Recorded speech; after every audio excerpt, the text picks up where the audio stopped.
Hello, Outperformers. Hope you're having a great day. Today, we're going to talk about embracing change. And you know what? Regardless of what company or organization, association, team, or anything else that brings me in to speak to them, the one constant thing that I hear universally is that we're going through a lot of change right now, and some of our people are struggling to deal with it or are struggling to cope with that change. It's seriously the one thing. It doesn't matter if it's a keynote address or if I'm working with a leadership team, if I'm working with a sales team, or if I'm speaking to an athletic team. The one constant is always we are going through a lot of change. And that's part of the reason that I'm creating this video. And it's a very interesting and timely video, especially if you're based here in Minnesota and you're any kind of football fan. You probably heard the news that recently Teddy Bridgewater blew out his ACL, dislocated his left knee. He's out for the entire season, for an entire 12-month period. And it's just too bad. I mean, he's a great kid and has been a good player for us. We had big hopes and aspirations for this year. And part of what I'm going to share with you are some of the strategies that you know that I love to draw parallels between athletics and how they can help you personally and professionally. But you know what? The first part of it is, you know that I obviously talk a lot about the brain, right? You've probably heard me talk about statistics to the tune of, you know what? Our brain, up to 80% of our thoughts on a day-to-day basis can be negative versus positive. So we're kind of conditioned to see glass half empty versus glass half full. And there's a reason why we do that. And even though you've got this beautiful, amazing supercomputer that is our human brain, that is infinite in its complexity, it's also a very outdated piece of software because it's million plus years old and reptilian. And the reason that I share that with you is because we are not comfortable as humans with change. We're just not. And the big reason behind that is, come back to the reptilian part of it, we perceive change as threatening. It's literally hardwired into our biology and our DNA. But as opposed to back in kind of the olden days where when things were changing around us, it literally could be threatening to our own survival as a species, our own existence. The threats that we have these days aren't necessarily that. I mean, I don't know how you're living your day-to-day life, but I seriously doubt that they're threatening your existence as a human.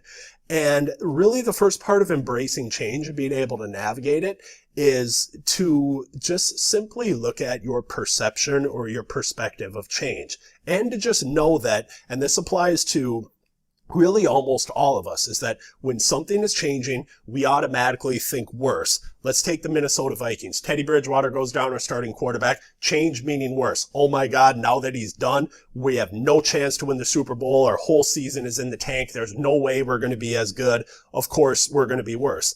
You know what? There are actually numerous instances, and I'm not saying this is going to happen, but there are numerous instances of teams having a quarterback, starting quarterback, that's gone down with an injury, season-long injury. A backup quarterback has come in, and that team has won the Super Bowl. But yet we automatically think when change is going on, change means worse. Professionally speaking, maybe market conditions changed and things have changed around your sales of a product idea or service or whatnot.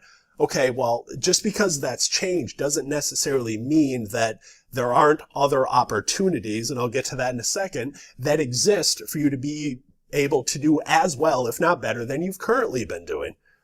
And just to think about it in terms of your perception of change, maybe a key performer in your business has left the company and you're thinking, oh my God, well, I don't know how we're going to kind of navigate or get through this part of it.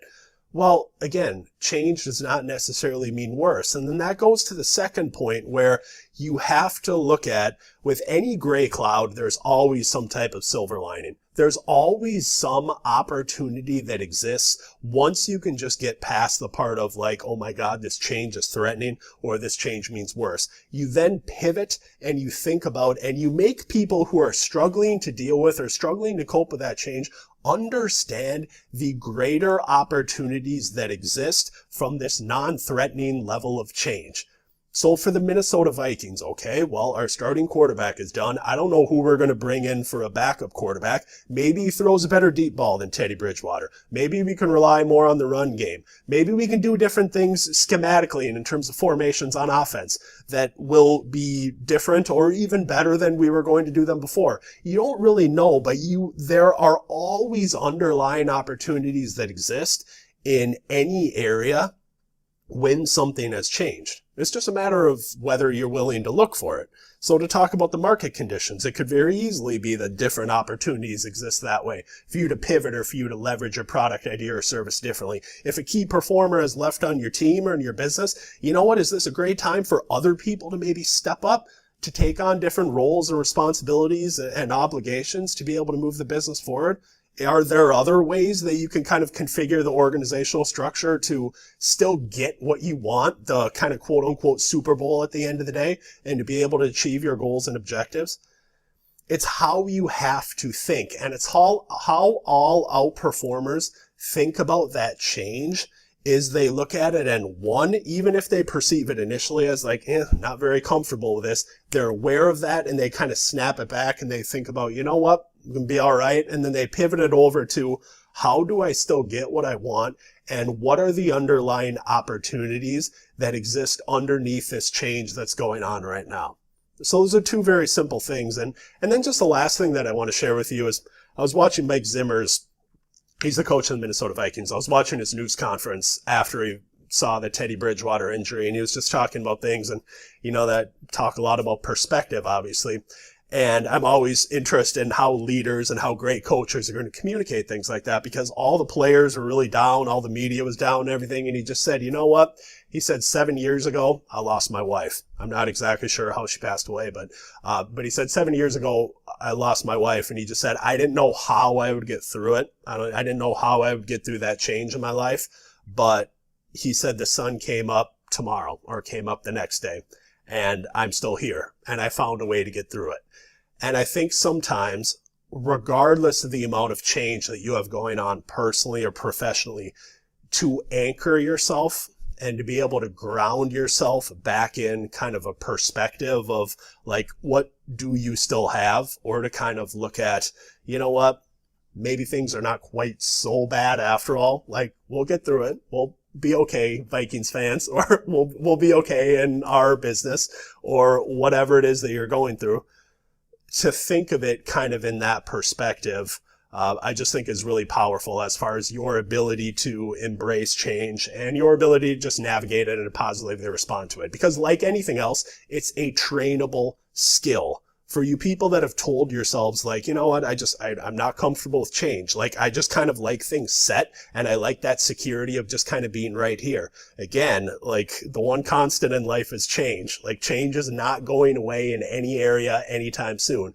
So you're actually better off thinking about what are the specific skills that will allow me to navigate and embrace this better, and you're just going to be a lot better off. So if you appreciated this video, if you like this video, if you have any Vikings fans out there you want to forward it to, we're going to be okay. But go ahead, share it, tweet it, forward it, however you want to do it. But send it to some outperformer in your life if you think it's going to serve them. And I want to thank you for taking the time to watch it. And as always, wishing you the best of health, happiness, high performance. Have a great day.